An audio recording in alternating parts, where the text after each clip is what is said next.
Ponto de Vista. Apoio Grupo Mendes.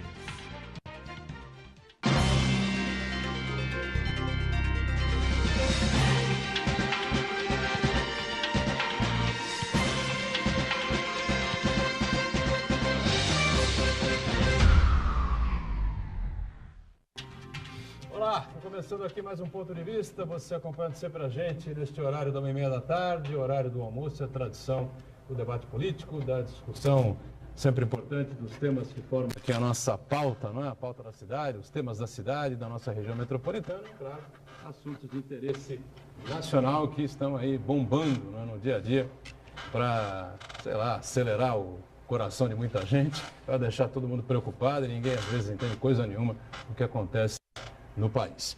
Lembrando sempre que a gente tem uma reprise também de segunda a sexta aqui na Santa Cecília TV a partir das 8 da noite, 20 horas, portanto. Secretário de Desenvolvimento Social de Santos, Flávio Jordão, aparece aqui ao Ponto de Vista, participar com a gente, explicar aí as mudanças que aconteceram, uma fusão aí que houve na antiga Secretaria de Cidadania com a anterior Secretaria de Ação Social, né, as principais alterações, aproveitando o gancho também para a gente discutir um pouco sobre política, já que o Flávio é o presidente do Diretório Municipal do PSDB. Tudo bem, Flávio? Prazer revê-lo. Boa tarde a todos os telespectadores, boa tarde aqui aos convidados da mesa, ao Aldo Neto, ao Paulo de la Rosa, ao Marco Santana e você também, Boturão. Um prazer enorme aqui estar mais uma vez com vocês aqui para falar sobre essa nova experiência aqui, né, na frente de uma secretaria tão importante quanto essa, e tenho certeza aí que teremos muito trabalho pela frente. Muito bem, você viu a gente aí em plano aberto, se der para cortar aqui no Jordão, a gente agradece, por favor aí, tá certo ou não? Não tem o corte? Tem? Tem o corte aqui, pessoal, aqui o Flávio Jordão, está aqui à minha direita, foi ele que respondeu aí, está com a imagem diminuída, né? No plano, aí sim, tá certo, secretário de Desenvolvimento Social de Santos participando com a gente. Aqui à esquerda o Aldo Neto, companheiro jornalista, mais uma vez colaborando com a gente. Tudo certo por aí, Aldo? Tudo certo nesse país é difícil afirmar, né, Boturão? Com saúde, graças a Deus. Todo mundo com saúde. Uma boa tarde a você, ao Flávio, ao Dr. Paulo, ao Marco Santana, aos amigos aí de bastidores que estão acordando e principalmente ao nosso público telespectador que nos vão aí com a audiência. E como você me destacou, é um tema importante do desenvolvimento social da cidade e tem tudo a ver com segurança pública, que é o tema do país, agora pautado pelo grande editor-chefe do Brasil, Michel Temer. Porque um é consequência do outro, né? O Paulo de la Rosa sabe disso melhor do que eu. Michel Temer, aparentemente candidatíssimo à reeleição, né? Ainda tem mais essa. Paulo de la Rosa, delegado poeta, lá na ponta, mais uma vez participa com a gente aí, colabora com o programa e sempre trazendo aí a palavra de quem conhece muito, né, na área da segurança pública e, claro, antenado com as coisas da cidade e do país. Tudo bem, né, Paulo? Sempre muito bem, Edgar. É um privilégio participar da sua bancada, desse programa que tem se caracterizado por levar a cidade de Santos e a costa da Mata Atlântica à informação.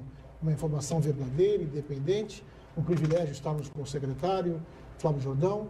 É sempre importante que o organismo público tenha cara e essa cara seja conhecida da cidade para que possamos discutir as questões que concordamos ou discordamos de maneira civilizada.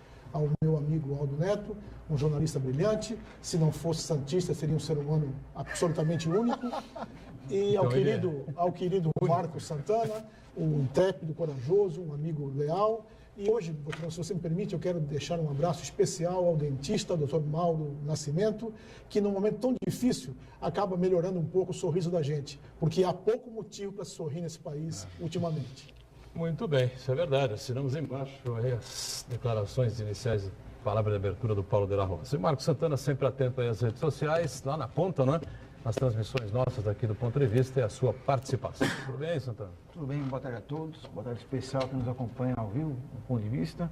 Quero convidá-la a participar do programa, mandando sua pergunta, crítica, sugestão, pelo Facebook, Ponto de Vista com Edgar Boturão, ou por e-mail, contato@pontodevista.tv.br.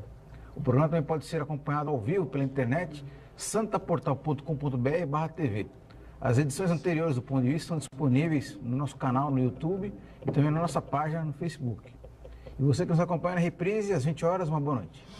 Você que está na reprise, sempre a velha história de sempre, né? Olha, sempre a história de todo dia aqui no Ponto de Vista. Acaba às 2h30 ao vivo, a reprise começa às 8h.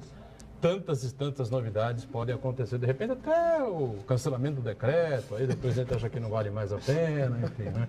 Mas, inicialmente, Paulo de la Rosa, na última sexta-feira, aqui ao vivo, o Santana vai se lembrar disso, né? Com as duas advogadas fazendo a avaliação sobre esse decreto aí do presidente. Eu até citei você aqui, né, se você estivesse participando, aí, se você estivesse te acompanhando em algum lugar, pudesse dar sua entrada, sabia que você seria uma voz contrária a esse decreto presidencial. Estou errado, não? Não, está completamente certo. Primeiro eu quero deixar claro que, assim como qualquer morador do Rio de Janeiro e qualquer habitante da terra Brasília, eu estou farto da insegurança pública. É algo que está me assustando como ser humano e me deixando magoado e profundamente triste enquanto brasileiro. Agora, medidas que simplesmente representem mais do mesmo não me convencem. O que mais o Exército pode trazer que trouxe a Polícia Militar e a Polícia Civil? Talvez um armamento mais pesado, talvez um maior número, mas nós temos um histórico, Edgar, que mais armamentos pesados, maior número de policiais em operações pontuais não é a solução. A solução requer paciência, ciência e coragem. O PCC do bem. E no que o PCC do bem? Ciência e investimento, secretário Flávio Jordão, na estrutura policial, na inteligência policial.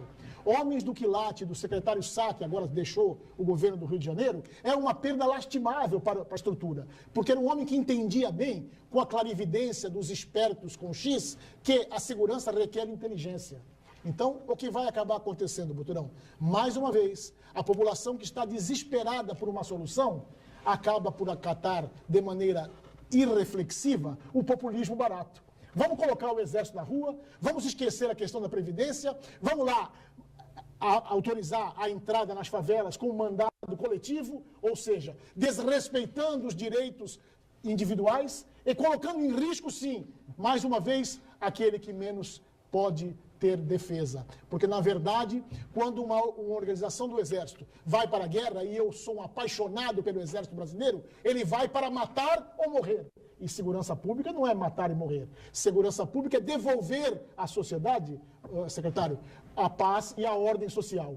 Então, está faltando ao nosso presidente a responsabilidade. Ele insiste em agir de maneira eleitoreira, ao sabor dos ventos, sem planejamento. E o nosso comandante do Exército, um homem sensato, um homem equilibrado, disse com todas as letras: nós não temos planejamento para isso. E agora estamos tentando criar, Marcos Santana, um farrapo de arcabouço jurídico para dar uma sustentabilidade a uma ação populesca e que eu torço demais para que você, morador do Rio de Janeiro, e amanhã nós, moradores de São Paulo e do Brasil inteiro, não estejamos ainda mais à mercê da criminalidade, porque essa ação é pontual e ela não tem condição de ser mantida a longo prazo e, me desculpem a franqueza, não será a solução para a difícil questão da segurança pública. O comando do Exército pode, de repente, recusar essa possibilidade? Constitucionalmente, não, né? Não tem essa condição. Porque o presidente determinou, um decreto presidencial. Agora, seria uma rebelião. Se não aceitamos, enfim, e tal, se o presidente quiser... Na tônica do que tem acontecido para os bons homens públicos desse país, e o general é um homem público, ele teve a ousadia de defender o seu ponto de vista e dizer que foi uma ação em que o Exército não foi consultado e que não há planejamento para levar a cabo a bom termo. Deixa eu aproveitar o Jordão aqui, que teve um curso em São Paulo, uma mestrado, pós-graduação em São Paulo, e, coincidentemente, era colega deste último secretário de Segurança Pública do Rio de Janeiro. Você chegou a conversar com ele algumas vezes, né? Conversei bastante. Inclusive, o TCC do curso fui eu e ele, o grupo, falando sobre segurança pública no Rio de Janeiro. Alguém seríssimo, alguém que tem uma carreira brilhante dentro da polícia, foi coronel da Polícia Militar aposentado, saiu delegado da Polícia Federal, foi instrutor do BOP, é um especialista na área. E, infelizmente, o Rio de Janeiro está quebrado, acabou o dinheiro. Ele mesmo, nas entrevistas dele, colocou que tinha menos policiamento, menos estrutura para trabalhar. E não tem condição, não tem milagre que faça que consiga resolver o problema da segurança pública com um efetivo pequeno e sem estrutura mínima para trabalhar. Então, se também não se entrar com recurso agora para ajudar, o Exército não vai resolver o problema. E tenho certeza que isso foi uma bandeira eleitoreira, essa ação foi, quer dizer, até estava lendo um pouco, é o plano real do Temer, quer dizer, para tentar ver se ele consegue ganhar uma popularidade nesse princípio, aí, nesse primeiro princípio do ano, mas que vai ser super importante no decorrer dele, caso dê certo, para ele poder estar bem avaliado mais à frente. É uma possibilidade de fato, né? Porque segurança pública, a sensação de segurança, talvez isso passe por ter um contingente de pessoas do Exército muito grande no Rio, vai dar essa sensação, talvez eles tenham uma ação mais forte lá dentro e ele pode passar a ter uma popularidade maior. Mas acho que foi um equívoco. Na verdade, também precisava sair bem dessa história toda da reforma da Previdência, que ele tomaria uma derrota acachapante lá no Congresso, e ele, na verdade, achou uma outra maneira de tentar desviar o foco, foi para o lado aí da segurança pública. Isso era uma coisa também que já vinha sendo discutido internamente há muito tempo, não foi a questão desse carnaval no Rio de Janeiro, obviamente que esse carnaval foi o estopim, pioraram, ou talvez eles divulgaram mais essa hora. Por conta disso que você falou, né? Que o secretário te explicou a você, né, que não tinha mais dinheiro, não tinha, o efetivo diminuiu. Exatamente. Toda essa estrutura de segurança pública foi diminuindo. Já era ruim, não era Ele coisa, falou, só né? de ter diminuído determinados índices, que era para estar pior ainda, ou ter segurado até questões de greve, que ele mesmo falou que por conta dele ser uma pessoa da corporação, isso também foi sendo trabalhado para que as pessoas não entrassem em greve, ou seja, que aí seria o caos geral da polícia, enfim, do Estado do Rio de Janeiro. Ele é uma pessoa abnegada, uma pessoa comprometida com o Estado do Rio de Janeiro, um apaixonado, alguém que realmente conhece e agregou muito valor. E também, aí o Pezão não teve muita alternativa, porque o Sá sempre foi o braço direito do Beltrame. Ele ficou lá como subsecretário durante 10 anos e ele assumiu esse desafio porque provavelmente não tinha quem assumisse naquele momento, com a condição que o Estado estava, para assumir essa posição. E agora, com a saída dele, talvez porque fosse insustentável, não dava mais para segurar, não tinha outra alternativa. E aí o Pezão, obviamente, o soldado também do Michel Temer, por ser do mesmo partido, enfim, tudo isso, acabou cedendo a essa questão aí da intervenção mesmo para conseguir resolver o problema ali. E também já se posicionou que está fora da vida política pública, não tem mais interesse nenhum. Então, para ele, ter esse desgaste ou não ter esse desgaste era o que menos interessava nesse momento. Rigaldo. Queria dar um pitaco, concordar e discordar num ponto do meu grande amigo Paulo de la Rosa, que é o especialista na área aqui. Eu acho que tem uma diferença entre colocar o Exército e a polícia na rua. A diferença básica é o seguinte: o policial é preparado para atuar na rua, o Exército é preparado para atuar na guerra. Que guerra? Aí eu vou fazer a pergunta: há quanto tempo o Brasil não participa de uma guerra? Desde a Segunda Guerra Mundial. Tem know-how para atuar na rua? As pracinhas foram lá para a Itália e tal. A sensação de segurança que o Flávio colocou muito bem é controversa também, porque eu não ficaria seguro morando no Rio com um tanque do Exército na porta da minha casa. Eu sei que a qualquer momento ele pode explodir. Pode explodir e cair tudo. Por quê? Porque o presidente da República, fazendo uma estratégia política, que o Flávio colocou muito bem, puxou para si um problema que não é dele. Era um problema do Estado do Rio de Janeiro. Era mal resolvido ou bem resolvido? Segurança sempre foi um problema do Rio, desde Leonel Brizola. Eu que Leonel Brizola já morreu, já foi governador do Rio, acho que na década de 80. Muito mais para trás ainda. O Edgar que é mais velho, está lembrando que é muito mais atrás. Para trás ainda, do Carlos Lacerda. Ou seja, desde quando existiu o estado da Guanabara. Lacerda botou policial nas favelas, meteu bala em muita gente, matou e não... Ter gente especialista, plano de ação e colocar para funcionar com recurso. Não adianta se colocar o policial na rua para combater o tráfico com a arma com pente vazio de bala. Ou o Exército com tanque sem gasolina. Porque eu duvido que o orçamento do Exército brasileiro seja melhor que o da Polícia do Rio de Janeiro. Eu desconheço os números, mas eu duvido. Ou seja, é uma ação para atrasar a reforma da Previdência, que vai doer no bolso de todo mundo. E que, como tem ano eleitoral, esse ano é ano eleitoral, todos os deputados vão ser candidatos, não iam aprovar isso antes da eleição. Atrasa, eu duvido que passando a eleição, para novembro, a A mágica aconteceu, a segurança no Rio voltou. Devolve para o governo do Estado para votarem como quiser essa reforma da Previdência. É um absurdo. Como eu acho um absurdo esse cara ainda ser presidente do nosso país, depois de todas as gravações e tudo que a gente leu sobre ele. Todas as gravações, quando a gravação é fala dele, não é o outro que está acusando, é ouvir dizer, é fala do cara, o cara ainda está no poder. Dá para levar a sério? Não dá, sabe? Tudo pode acontecer. Eu queria que acontecesse, como várias vezes eu já falei aqui no programa, quando você faz esse adendo já há meses, Edgar, é que mudasse o presidente do país, mas não dá. Olha, eu tenho pena da população do Rio, dos policiais do Rio e do Exército Brasileiro, porque além de tratar do problema da rua, o Temer passou para o Exército também tratar do problema dos presídios. Não, também que presídio devia ser ressocialização das pessoas que tiveram problema com a sociedade, não a escola do crime.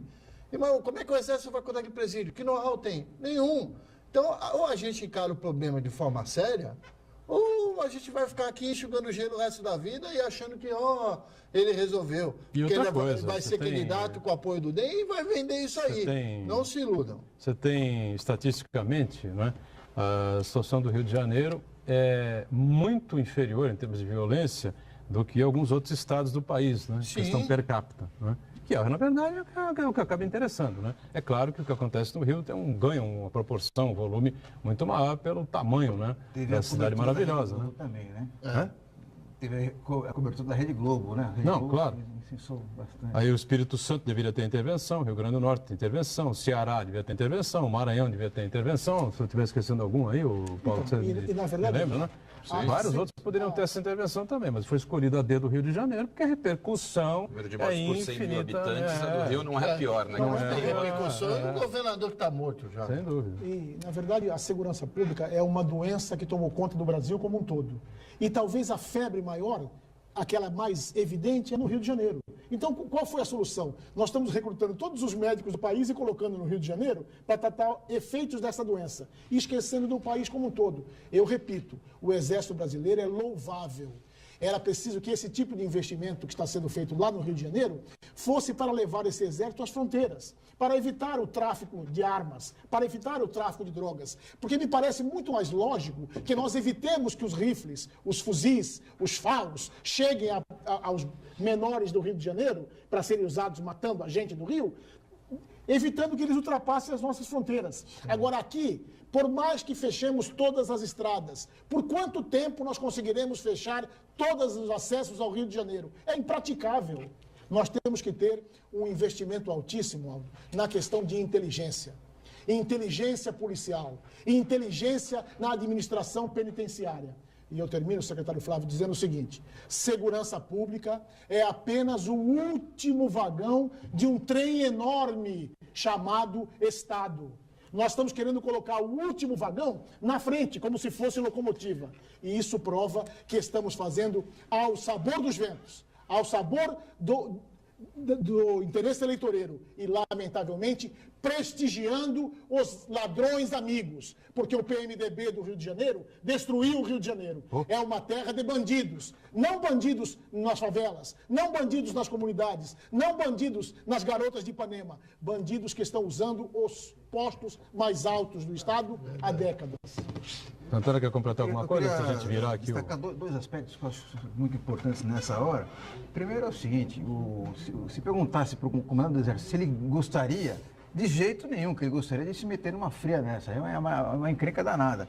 Agora, então, é muito temerário, então, quando o comandante do Exército vem a público, diz que é um salvo-conduto, uma carta branca. Na verdade, ele quer transformar sua tropa em um bando de 007 com licença para matar. Que, na verdade, é o seguinte, ele diz que eu vou ver o traficante ali, não vou esperar o traficante atirar para matar para poder agir numa situação dessa.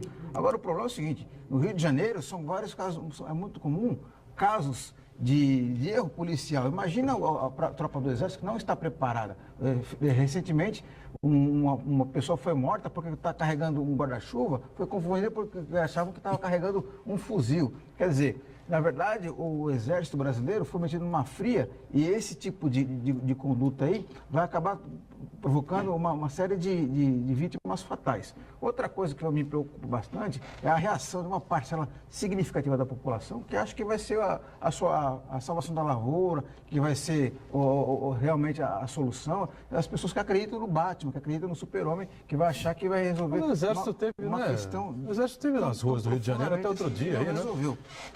Geograficamente, o Rio de Janeiro também tem uma característica diferente, por ser morro, por ser de cima. O Exército não vai ter condição de ter treinamento especializado nessa situação. Como é que vai enfrentar, né? E outra, a deturpação que foi as UPPs também, né? Que foi com uma finalidade, não só, como colocou aqui o doutor, não é policiamento, não se faz, segurança não se faz só com policiamento, se faz com cidadania, ou seja, você leva a UPP lá para dentro para ter uma outra finalidade, né? Não é só para a polícia entrar, para entrar os serviços da sociedade ali, do poder público dentro daquele local. Mas, infelizmente, viram ali um campo político importante. O Cabral o ex-governador chegou a divulgar que teria uma em cada favela. São 1.000 favelas no estado do Rio de Janeiro. Quer dizer, como é que seria feito isso numa estrutura que estava sendo montada? Mas naquele momento tinha muitos royalties, muito dinheiro, acabou se ventilando uma série de coisas, deturparam todo o princípio da UPP, que na verdade também foi desenvolvido pelo próprio Sá. O Sá foi o coordenador desse processo. E o quanto esse rapaz também se decepcionou com toda essa articulação que foi feita política em detrimento da segurança pública de fato. Só para lembrar a profecia do Darcy Ribeiro, que foi secretário de Educação do Rio de Janeiro há mais de 30 anos, que ele era um defensor da escola em tempo integral, o criador do CIEP. Ele falou o seguinte: se esse projeto não for abraçado por toda a sociedade brasileira e não for ampliado, daqui a pouco, em vez de construir escolas, não vamos ter dinheiro para construir presídios para os bandidos que vamos criar. E uma observação bem pequena. Se há um ponto positivo nessa intervenção, é que, pelo menos da agora, essa influência malévola, perniciosa dos deputados federais e estaduais do Rio de Janeiro na condução das polícias vai diminuir. Esse talvez seja o único ponto positivo, porque nós sabemos lá que a indicação de qualquer titular de delegacia, de qualquer comandante do Exército, apesar de homens do quilate do secretário Sá, ficava assim na mão do deputado, que ia direto no governador e o sujeito era promovido a coronel ou delegado de classe especial e assumia quartéis e delegacias sem a menor condição para isso. Então, essa perniciosa ação política dentro da segurança pública, porque segurança pública se faz com paciência, ciência e coragem, e não com indicação política e compadrios e apadrinhamentos que marcaram o Rio de Janeiro e, infelizmente, tem marcado o Brasil como um todo. Salve o Tropa de Elite, né? Isso aí. O Tropa de Elite 1, o Tropa de Elite 2, ia sair o Tropa de Elite 3, caso o criador do filme não sofresse ameaças flagrantes de morte, enfim, né, telefonemas anônimos, essa coisa toda, a família tivesse ameaçada. Vamos para o break, rápido intervalo, e o ponto de vista volta já já.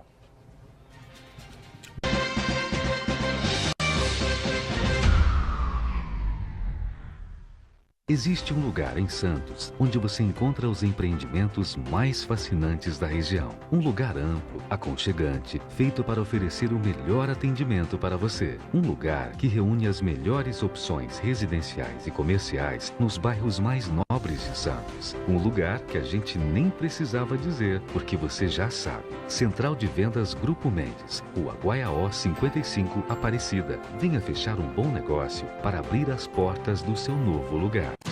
A Unisanta oferece mestrados inéditos recomendados pela CAPES e com professores altamente capacitados. Mestrado em Engenharia Mecânica, Direito da Saúde e agora Auditoria Ambiental. Aproveite descontos especiais e financie 50% do valor das mensalidades. Inscrições e informações www.unisanta.br/mestrado. Universidade Santa Cecília, primeira na Baixada em ranking mundial de pesquisas científicas. Santa Cecília TV no canal 52.1 HD. Se você ainda está com dificuldade de sintonizar a Santa Cecília TV em alta definição pelo sinal digital, você precisa escanear os canais da sua TV através da autoprogramação no seu controle remoto. É bem simples e você sintoniza os nossos programas com qualidade digital de imagem e som sem pagar nada por isso. Santa Cecília TV 52.1. Escaneie e sintonize a maior programação regional da sua TV em alta definição.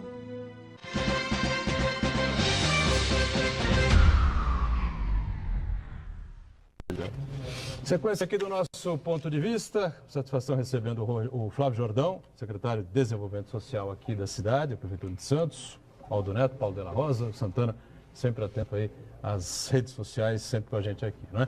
Bom, ainda nessa questão de segurança pública, tem gente escrevendo em redes sociais, gente entrando em colunas dos jornais, enfim, mandando mensagem, enfim, que a criminalidade pode migrar aqui pela Rio Santos, enfim, para litoral do estado, Baixada Santista. Isso foi o deputado federal Marcelo Scassori. Scassori falou isso também, né? Você tem esse receio, Flávio? Acho que é uma característica bem nós diferente. temos aqui a né? nossa bandidagem geograficamente regional aqui, né? é parecido, mas não tem... Eu também acho que não. Eu acho que para ter essa migração, o que eles mudam, na verdade, é de comportamento de crime, né? Eu acho que assim, tem um tipo de atuação, enfim, o tráfico muda para roubar banco, muda para caixa eletrônico, muda para sequência, assim, eles migram de outra forma, mas acho que uma transferência acho um pouco provável. O deputado até citou, disse que conversou com alguns prefeitos, os prefeitos estão preocupados com essa possibilidade. Eu não sou especialista, não consigo precisar, mas pode ser também. Tem outra coisa adicional, que tem uma grande corporação que vai impedir qualquer entrada de concorrentes, que é o primeiro PCC. comando da capital, né, que já está estabelecido aqui nas suas várias modalidades de crime, então não vai aceitar a concorrência acho que tão facilmente assim. não dá para... Essa bola dividida não vai ter, acho não. Viu?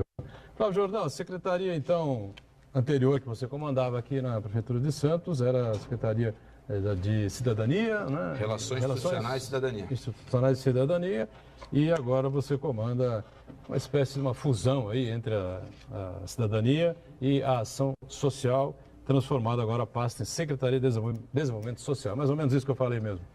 Exatamente, na verdade é uma secretaria, né, de assistência social que incorporou alguns departamentos da Secretaria de Cidadania, né, como o Departamento de Direitos Humanos e Cidadania, o PROCON, o Departamento de Articulação.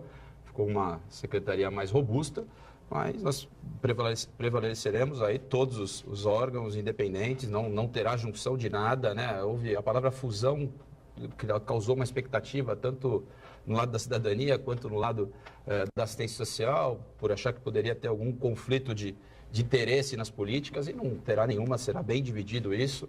Foi preservado, como eu coloquei, todos os departamentos, né, todas as coordenadorias. E a Secretaria de Desenvolvimento Social é uma secretaria muito importante, né, trabalha com as pessoas em vulnerabilidade social, né, em risco social, e tem aí um campo muito grande, né, dentro a porta de entrada das pessoas em vulnerabilidade, né? Quer dizer, nós temos os CRAS, o Centro de Referência de Assistência Social, são 7 espalhados pela cidade. Existem os programas de transferência de renda, os programas de transferência de renda federal, o estadual, o municipal também, ou seja, para que a gente possa auxiliar essas famílias para que elas possam sair dessa condição de vulnerabilidade social. E tem um trabalho bastante grande. Tem tanto esse na proteção básica, né, que é o CRAS, como tem os CREAS, né, que aí é onde existe a violação de direito, sendo cuidado por esse outro público. Tem a população em situação de rua, que é outra demanda extremamente importante na cidade, né, que é o nosso foco inicial, com certeza vai ser esse também, porque talvez enxergo que é o principal problema aí dentro dessa pasta nesse momento. E divulgar também, né, tudo aquilo que nós temos de positivo na pasta. Eu acho que existe muita coisa acontecendo também internamente e a gente vai poder explorar isso a bem da população aí, fazendo cada vez uma secretaria mais pujante. Acho que é legal a gente começar pela população de rua, né? Que a gente vê uma pessoa na rua, as pessoas, quem não tem a mínima capacidade de se indignar, não é? Eu acho que é melhor você ir lá pro alto sei lá, né? Um prédio mais alto de Santos, dele puxar e se jogar de cabeça, porque não está fazendo mais nada na vida, né? Então você vê um ser humano ali dormindo ao relento, né? Claro que aqui em Santos tem essa vantagem de fazer muito pouco frio durante o ano, então favorece um pouco essa situação, né? A gente sabe de uma série de coisas que acontecem, né, por dentro dessa situação aí, e que talvez eticamente o Flávio não queira entrar nesse ponto, enfim, uma série de pessoas que vêm de outros municípios, vêm da Grande São Paulo, enfim, né?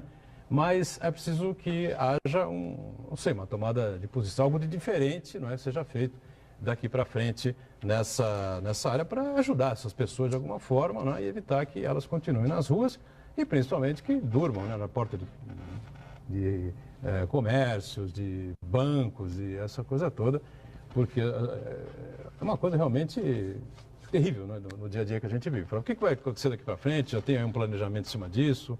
Enfim. Eu tenho uma reunião com o prefeito na semana que vem, justamente para apresentar uma proposta de trabalho em cima disso. Acho que realmente precisa ter uma ação mais fortalecida com relação a isso. Nós temos um censo que já perdeu até a validade, foi feito em 2013, venceu em 2017. Acho que um outro censo é fundamental, está defasado e aumentou bastante isso. Dentro da própria secretaria, as pessoas enxergam esse aumento. E nós precisamos ter uma ação mais forte. Tudo aquilo que infringe, né, o código de postura, é possível de ser feito alguma coisa. Então, um cidadão dormindo num banco, por exemplo, não é permitido que faça isso. Por mais que ele tenha o direito de ir e vir, isso não é permitido. Então, a gente tem que também ter esse comportamento. Mas aí na verdade, é uma relação intersetorial. Não adianta só achar que as pessoas, todo mundo pensa em assistência social na hora que se fala de população em situação de rua. E não é. Você tem aí uma grande leva de pessoas da saúde mental, dependentes químicos, então a saúde é muito importante, a guarda municipal é muito importante, você tem o meio ambiente muito importante, então você tem um monte de outras secretarias que tem que estar junto. E eu acho que o meu papel nesse momento todo também é articular e realizar ali uma aproximação de todos os outros secretários, para que a gente possa ter uma ação impactante para poder amenizar. Eu acho que o mais importante não é se livrar das pessoas. Na verdade, é dar uma porta de saída para essas pessoas. E nós temos condição de fazer isso. É que muitas dessas pessoas não querem sair da rua. Eu conheço um que mora perto da minha mãe, que está há 20 anos lá, pelo menos. Eu lembro desde que eu sou menino. E está lá, e está sempre com a mesma cara, está sempre com a mesma condição.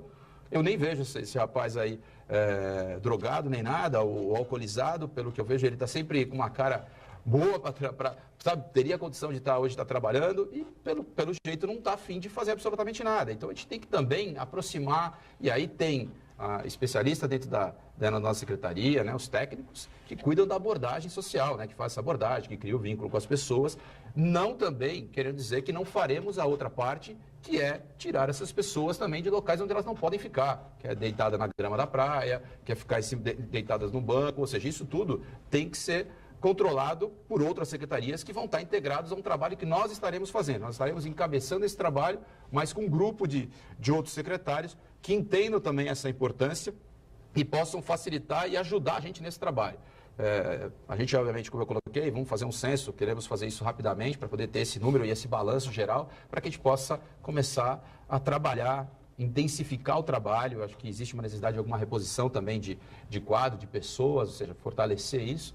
Mas o trabalho é feito. É que eu acho que também a população não percebe muito a presença física dessas equipes nas ruas. Eu acho que isso, se você perguntar aqui, pouca gente falou, poxa, eu vi uma abordagem, eu vi o pessoal trabalhando, pode ver uma outra, mas eles não estão caracterizados, ou seja, isso também é importante, para que a população também veja o trabalho que está sendo feito e que a gente possa também divulgar tudo aquilo que tem na porta de saída. Nós temos cursos profissionalizantes para eles, tem o projeto Fênix, que é um projeto super interessante, que é a ressocialização, e aí para isso tem todo um critério, eles têm que ter ficado no mínimo 3 meses dentro de um abrigo da prefeitura, tem que estar em condição, eles são preparados, são qualificados profissionalmente para que eles possam assumir um papel dentro de um trabalho, dentro da própria prefeitura, muitas vezes encaminhado, ou para algumas empresas que fazem parceria com a prefeitura. Então tem muita coisa acontecendo, muito pouco divulgada também. Mas aí está a olhos vistos, tem muita população em situação de rua e isso tem que ser controlado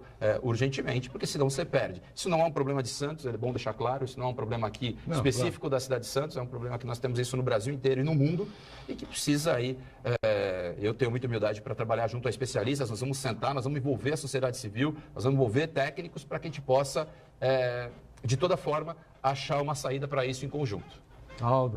Paulo Della Rosa, fica à vontade com relação à participação do secretário. Eu vi com muito bons olhos essa fusão das secretarias, porque essa questão ela envolve exatamente essa dualidade que envolve a sua secretaria agora, Flávio Jordão, que é uma ação efetiva de campo, preservados os direitos individuais e todo o arcabouço jurídico.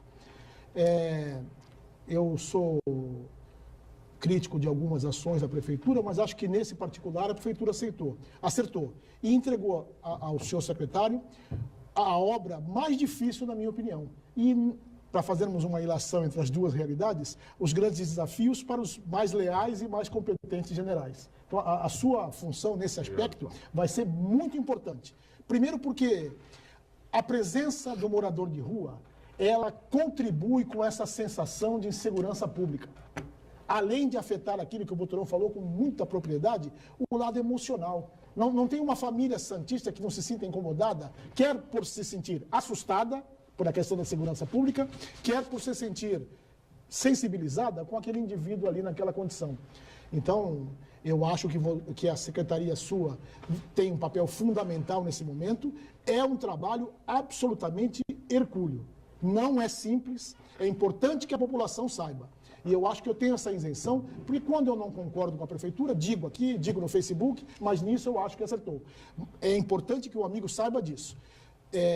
Não é com soluções truculentas, com chutes em moradores de rua, com chutes dos cachorros, como nós vimos aí nas cidades que circundam a nossa Santos, na costa da Mata Atlântica. Violência contra essa gente é só o mais do mesmo, porque eles são violentados todos os dias, desde sempre.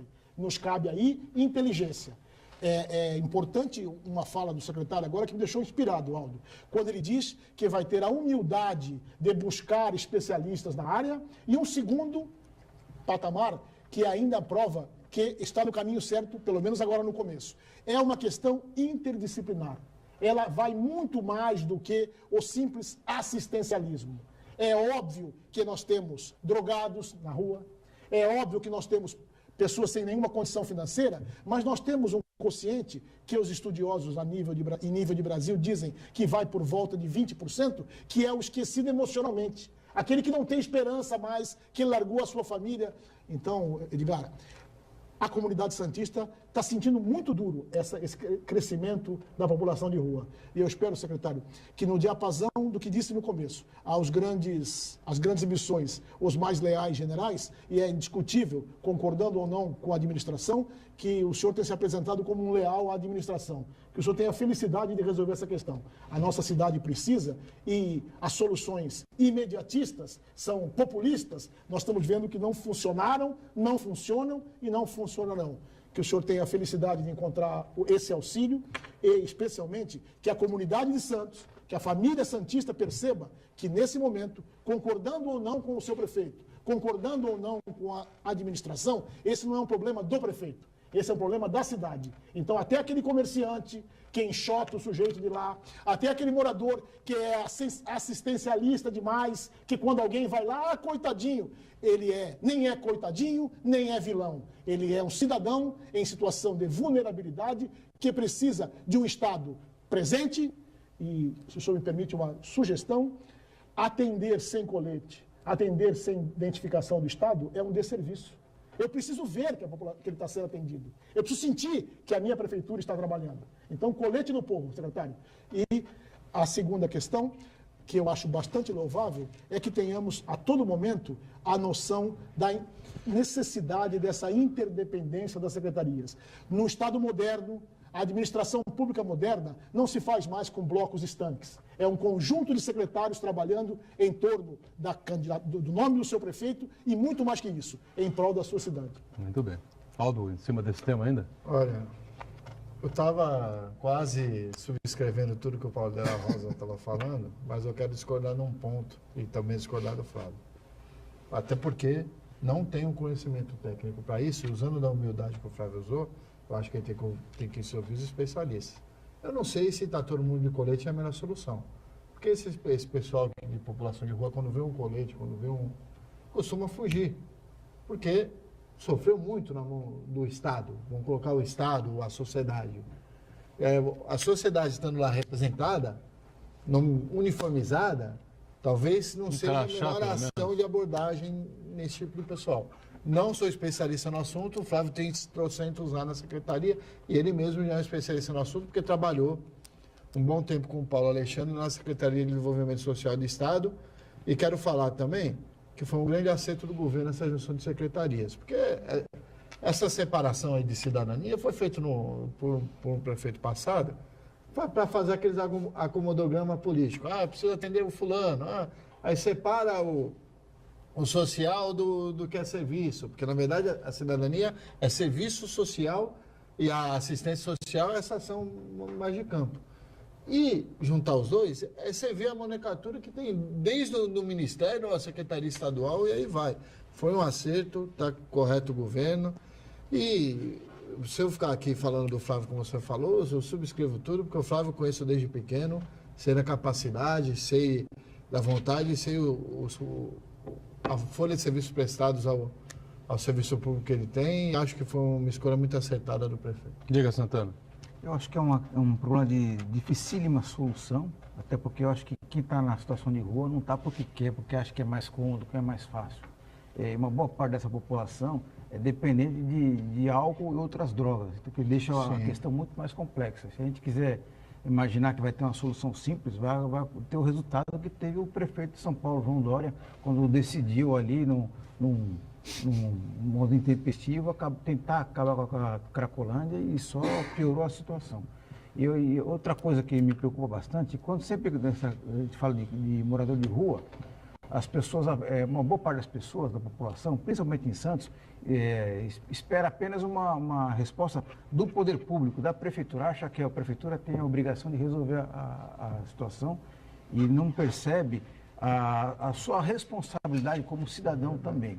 Na verdade, o que a pessoa quer, o cidadão comum quer, esse tipo de pessoa quer, é resolver o seu problema particular. Não quer ir na padaria e encontrar uma pessoa pedindo dinheiro, pedindo uma esmola ali, ou não quer dar sua caminhada com o seu cachorro de manhã e ver um morador de rua ali deitado no jardim. Então, na verdade, essas pessoas querem uma solução higienista, na verdade, que ele quer colocar a situação, varrer o problema para baixo do tapete e não quer resolver o problema em si daquele cidadão ali que está numa situação lamentável. Então, eu queria saber do secretário o que o senhor espera, o que o senhor imagina, o que a população, o cidadão comum, poderia fazer para contribuir para resolver essa questão. Além de não dar esmola, um trabalho voluntário, o que o cidadão comum pode fazer para ajudar a resolver essa questão? A gente vai para um rápido intervalo. Na volta, então, o Flávio Jordão responde essa questão importante do Marco Santana, esse assunto da esmola, né?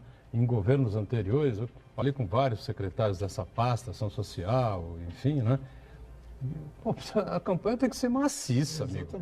Não adianta você colocar uma faixa na rua ininterrupta, sequencial, que é natural que o sujeito tire um trocado do bolso e dê para o cidadão. Vamos break, voltamos já. Vamos ver o que o Flávio vai falar, né?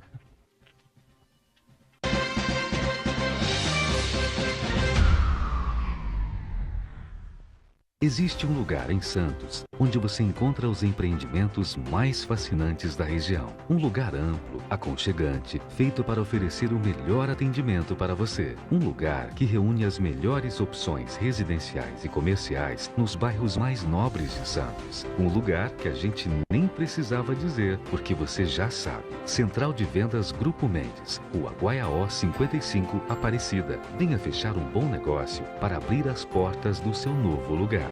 Realize seu sonho de estudar no melhor colégio da região. Grande oportunidade de descontos nas mensalidades, voltado para os que já estudam no colégio e novos alunos da educação infantil, ensino fundamental 1 e 2 e ensino médio. Essa é a sua chance. Não é concurso, basta comparecer ao colégio. Informações 3202-7136 ou www.colégio.unisanta.br. Colégio Santa Cecília, há 56 anos. A educação é nossa vida. Você já pensou em fazer o tão sonhado curso superior com uma mensalidade que cabe no seu bolso, estudando em casa e na hora que desejar? Todos os cursos de ensino à distância da Unisanta receberam excelentes conceitos do MEC. Invista em sua formação profissional. Aproveite, matricule-se já e ganhe descontos. www.unisanta.br/EAD.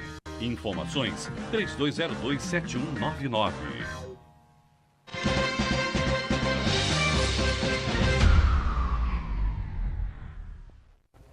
Muito bem, de volta aqui o ponto de vista, a gente emenda já para o Flávio Jordão, secretário de Desenvolvimento Social, né?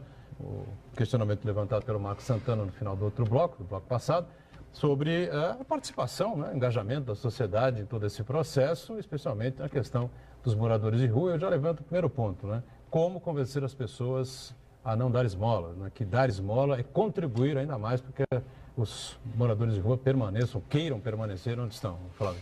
Eu acho que essa campanha tem que ser permanente. Não adianta fazer pontualmente, vai lá e conversa com as pessoas, faz lá uma matéria, uma folheteria. Você tem que falar sempre isso. As pessoas acham que estão fazendo uma caridade. Passa aquele rapazinho que está no semáforo fazendo malabarismo, colocando aquela placa de me ajude a comer, alguma coisa assim, você se sensibiliza. Não tem como não sensibilizar. Você vê uma situação daquela ali, te arrebenta. Mas você tem que ter o entendimento que você está prejudicando o processo daquele garoto ou daquela família, enfim, que nós precisamos trabalhar.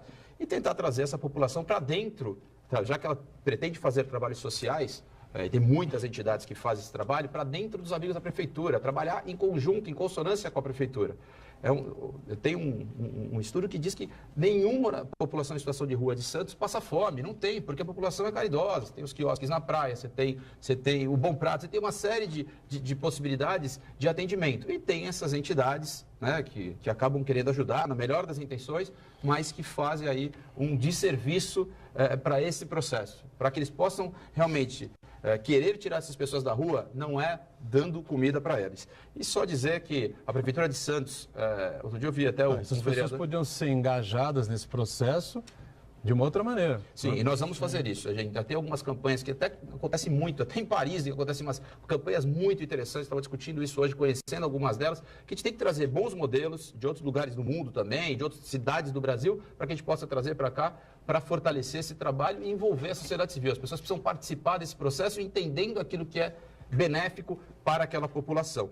Só para dizer, outro dia um vereador comentou na Câmara que falta triagem, falta abrigo na prefeitura, e não falta. Nós temos abrigo suficiente para a gente poder atender, não a todos a população em situação de rua, até porque não há necessidade disso, você vai ter mil e poucas vagas abertas e não vai ter público para isso. Mas nós temos 202 vagas abertas para a população, mais o Centro Pop, que é onde se faz a triagem, onde ele toma um banho, onde ele tem toda a condição de guardar um pertence, ou seja, a gente tem condição de atender bem essa população e precisa a população também saber disso, que a população não sabe aquilo que tem. Então, nós temos abrigos, que são casas de passagem, acolhimento, né, que são casas de passagem, nós temos abrigos, tem pessoas que ficam até 3 meses nessas casas de passagem, depois nós temos pessoas que ficam nesses abrigos até 1 ano, depois são ressocializadas, né, porque são colocadas no mercado de trabalho, muitas vezes, porque aprendem um ofício. Então, eu acho que isso é importante a população também entender e saber que existe um trabalho sendo feito importante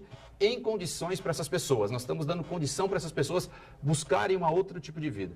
Muito bem. Pois não, Aldo, quer mudar de assunto aí, não? Queria... Tá mexendo aí no diretório municipal, essa coisa toda e tal. Não, o Edgar tá me colando. Tá olhando. Queria mudar de assunto, afinal de contas o Flávio também é o presidente municipal do PSDB aqui em Santos.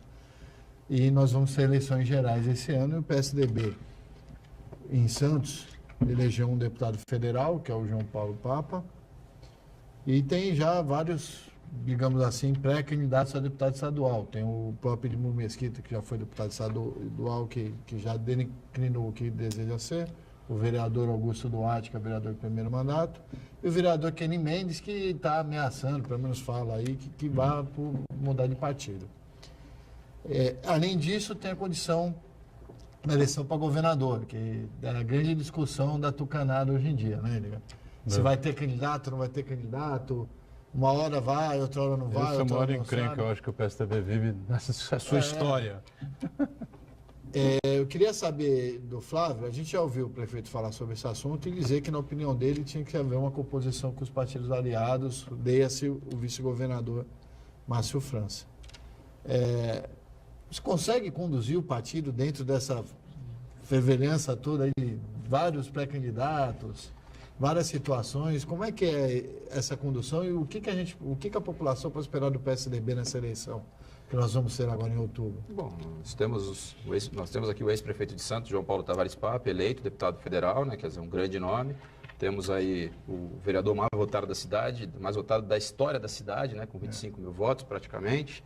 Temos um vereador eleito, temos o Edmur, que já foi deputado. Então, são grandes nomes, eu acho que cabe todos esses. Eu não acho que todos esses deverão sair candidato. Eu acho que tem que existir aí uma consciência. Nós tivemos na última eleição 2 candidatos, um saiu por São Vicente, outro saiu por Santos. Os 2 foram muito bem votados. Talvez se tivessem somado forças, tivesse feito 1. E não foi feito. Os 2 acabaram indo muito bem, tiveram 50 mil votos cada um e os 2 acabaram morrendo na praia. Então, eu acho que tem que ter essa consciência. É duro isso, porque quem vai abrir para quem? Nós estamos no momento agora no PSDB de inscrições e de interesse, né, de participar do pleito, de ser candidato a deputado. 3 se inscreveram aí, tem possibilidade de se inscrever desses 3 que estão se colocando como pré-candidatos a essa vaga de estadual. O prefeito João Paulo Papa é candidato a deputado federal, à reeleição. E óbvio que isso passa também pelo executivo estadual. O que nós temos que fazer aqui, como presidente do partido, enfim, é juntar todos para que a gente possa definir pelo melhor nome. Acho que não cabe nesse momento 3 nomes a deputado estadual na mesma cidade. Acho que seria uma loucura e não teria o menor sentido. E acho que isso também não passaria pelo diretório estadual, que precisa montar a sua estrutura de bancada lá, né, de candidatos, de pleiteantes ao cargo de deputado, pelo estado inteiro. Mesquita, o Kenny Mendes e o Augusto Duarte, que é vereador.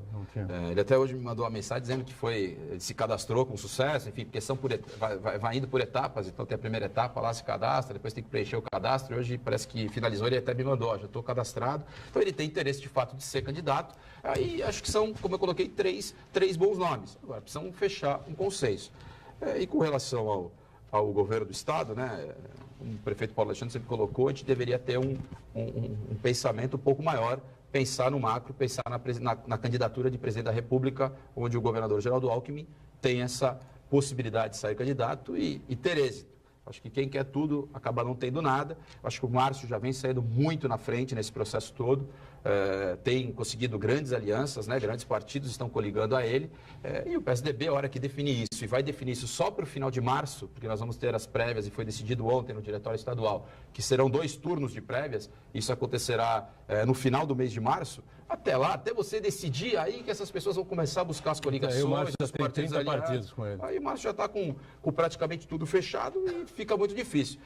E acho que está sendo trabalhado aí, até entendo que como uma forçação, né, essa questão do próprio Dória, ele está insistindo nessa situação, tem 4 pré-candidatos, agora está aparecendo até mais um aí, o Mourão ontem também se colocou, teve nessa reunião do diretório estadual, se colocou como pré-candidato. Então nós temos 5 pré-candidatos a deputado, vai ter um cadastramento dos militantes, então quem vai votar... Não, governador. Governador, desculpa.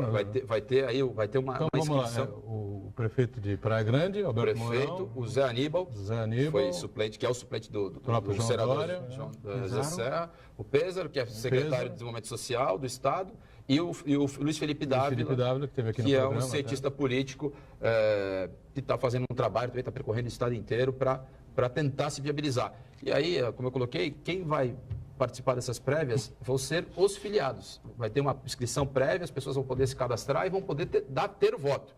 Então, isso está aberto. Obviamente que as estruturas, obviamente, montadas vão ser no estado inteiro e isso vai trazer aí um trabalho intenso em todos esses pré-candidatos. Tendo filiados predispostos a ser candidato a governador, não tem possibilidade de estar entre a opção dos filiados a composição, né? Então, ontem teve uma conversa, parece, não tive junto, então não tenho certeza se é verdade, mas saiu em todos os jornais, que o governador Geraldo Alckmin e o João Dória estiveram juntos ontem, conversando, justamente para que tenha ali um trabalho de bastidor para que o Zé Virgílio, que é pré-candidato a presidente também, querendo participar das prévias, desista, pró-Geraldo, e aqui em São Paulo faça todos os 4 desistirem pró-Dória. Acho que isso é uma possibilidade, sim. Pró-Dória?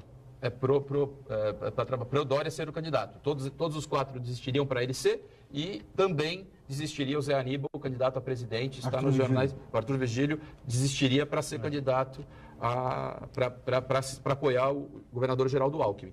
Acho que isso é uma possibilidade também. Eu acho que no final, quando as coisas começarem a perceber que não tem condição, que não vão conseguir se viabilizar, um começa a desistir, o outro começa a desistir, o outro começa a compor com o outro. Isso vai acontecer também. Não tenho dúvida que vão ter uma diminuição de candidatos até o final do pleito. Você veja, quero fazer um comentário em cima da tua fala, Flávio, que a gente precisa discutir mesmo a reforma política no país.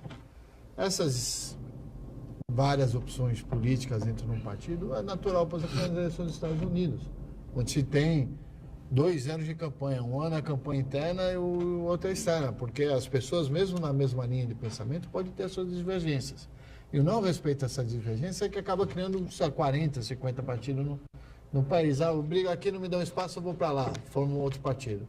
Então, acho que a gente precisa discutir seriamente isso. Se a gente tivesse mais tempo, veja, nós estamos falando de uma eleição em outubro, nós estamos em março, final de março, um dos maiores partidos do país, decidindo o que vai fazer com o governo do maior estado de São Paulo, quem que vão colocar no jogo. Tem que discutir plataforma. Não, é um problema do PSDB e de todos os partidos. O que as pessoas pensam, o que esses candidatos, como é que esses candidatos querem governar o Estado, o país, enfim, né? Precisa ter tempo para campanhas políticas. É por isso que eu sou crítico daqueles que são críticos, né, a se falar de política de janeiro a dezembro. Porque tem que falar. Tem que ser eleição E são 5 bons candidatos aí. Se você pegar os candidatos ao governo do Estado, outros partidos não conseguem achar um candidato. O PSDB tem 5 bons candidatos, né? Que já foram, tirando o Luiz Felipe Dávila, que nunca foi testado, mas é alguém que tem um trabalho muito próximo dos governos, das prefeituras, enfim, porque é um cientista político, é um gestor público. Todos eles são extremamente qualificados. Tem um prefeito aqui da região, um excelente prefeito da região, né? Que é o Alberto Mourão. Você tem o prefeito de São Paulo, você tem um secretário de Estado que é deputado federal, você tem um que foi senador aí durante um ano, enquanto o Serra estava com o ministro, porque é suplente, e já foi o vereador mais votado de São Paulo. Ou seja, são quadros importantes que poderiam estar se apresentando para a população e para a militância. Agora, vai ser tudo muito rápido, as coisas acontecendo a fórceps, porque aí também tem um outro lado, existe uma necessidade de se definir para o Dória antes da descompatibilização, ele tem que descompatibilizar até o dia 7 de abril, e aí se ele sai no escuro, se ele renuncia, sai no escuro, ele não quer. Por isso que ele eu quero me definir, eu sou candidato, eu abro mão da prefeitura. Esse é outro absurdo do que a gente tem que discutir na reforma política. As pessoas que têm cargo não podem fazer assim. Eu vou colocar, porque até coloquei no meu Facebook outro dia, o meu amigo Paulo de la Rosa. Você sabe dizer, Paulo de la Rosa, quem são os 3 senadores em exercício por São Paulo? É fácil. É o Aloysio. Já errou?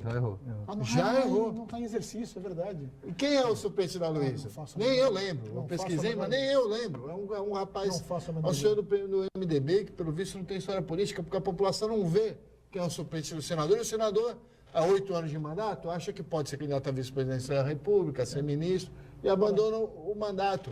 Essas coisas a gente precisa discutir nesse país. E ainda são colocados dois suplentes de senador, quer dizer, você não tem um só, você tem 2, então de repente o segundo pode abrir para o terceiro nas composições que são feitas, ou seja... Eu sempre torço para que a questão do PSDB se resolva de uma maneira bem tranquila, porque é indiscutível que o PSDB tem um pouco a cara de São Paulo, já que estamos aí há 24 anos no poder.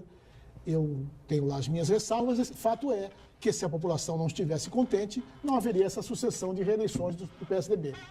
Então eu quero que essa questão seja resolvida a bom termo, Aldo, num particular que infelizmente vem marcando de maneira negativa o estado de São Paulo como um todo.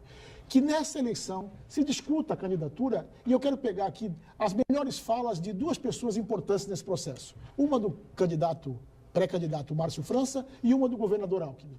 O Márcio França diz que ele sim tem direito de participar do processo, um direito legítimo que ele foi alcançando ao discorrer da vida. E isso é inegável. E a melhor frase do governador Alckmin, para mim, nesse particular, quando ele diz que é preciso que se defina rápido esse processo para que tenhamos oportunidade de discutir o estado de São Paulo nas eleições. Porque, infelizmente, Aldo, o que tem marcado as eleições municipais, estaduais e federais nesse país, é o projeto Vitória.